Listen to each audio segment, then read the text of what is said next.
В повестке дня итоги прошедшего года. В целом деятельность министерства характеризована положительными результатами по всем видам налоговых платежей и территориальных инспекций.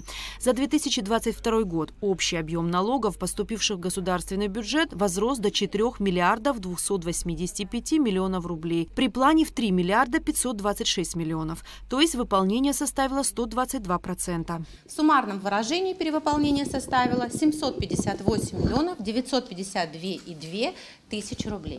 Динамика фактических поступлений налоговых платежей за 2022 год составила 126%. Это плюс 886 миллионов 306,7 тысяч рублей в сравнении с показателями аналогичного периода прошлого года. На 1 января 2023 года на налоговом учете состоит 5060 юридических лиц. В прошлом году встало на учет 529 юрлиц, в том числе прошедших перерегистрацию. Общий объем налогов, поступивших в государственный бюджет от юридических лиц в 2022 году, составил 3 миллиарда 489 миллионов 162,1 тысяча рублей. Динамика по сравнению с 2021 годом составила 124%. За 2022 год проведено 368 комплексных и 521 тематическая налоговая проверка.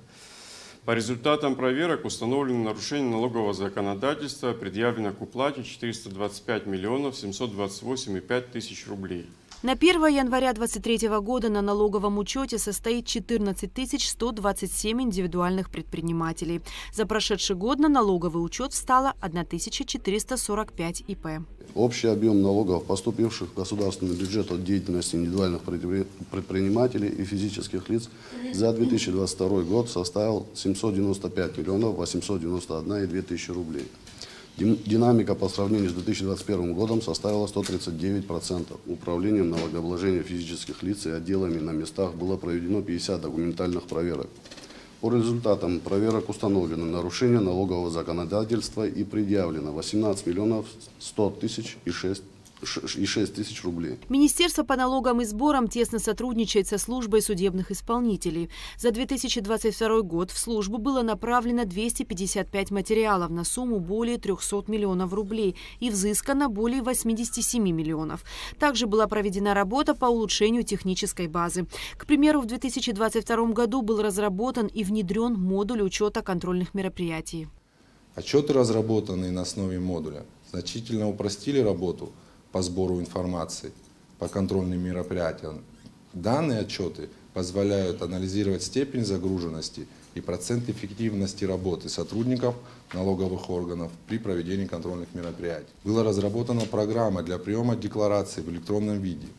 Данная программа позволила полностью исключить прием документов на бумажном носителе, автоматизировала процедуру публикации на сайте МНСРА ряда показателей из деклараций, а также дала возможность предоставить доступ к полной декларации сотрудникам ряда органов, ответственных за проверку деклараций. За период декларирования 2021 года число организаций, предоставивших свои декларации, возросло. Проводя сравнительный анализ с этапом декларирования 2020 года и 2021 года, хочется отметить, что в 2020 году количество организаций, предоставивших свои декларации, были в количестве 192 организаций, а на отчетный период 2021 года это количество составило 367 организаций. На наш взгляд, это обусловлено тем, что проходила соответствующая уведомительная работа конкретно по организации. Итоги совещаний и в целом деятельности министерства за прошедший год подвел вице-премьер, министр финансов Владимир Делба. Работа продвигается, показывает достаточно высокие результаты. Мы наблюдаем уже несколько лет подряд темпы роста поступлений налоговых платежей в бюджет. Несомненно, там повышается и результативность работы деятельности министерства, и эффективность деятельности. В этой связи хотелось бы сказать, что, обращая на это внимание, нельзя не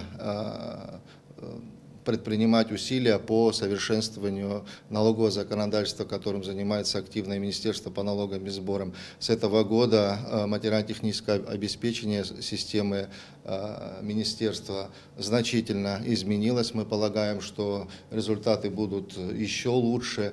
Ну и, как правило, доклады, которые сегодня мы заслушивали, они являются главным, наверное, источником информации об общем состоянии системы налогообложения, законодательства налогообложения, направлений в этой системе.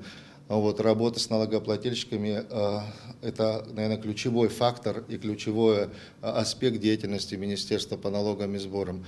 Надеемся, что в таком же ключе, как и в 2022 году, вся система будет работать и дальше. С начала нынешнего года МНС планирует усилить контроль за неуплаченными налогами для достижения еще больших результатов работы. Эсма Гуланзе, Раму Камки, Абхазское телевидение.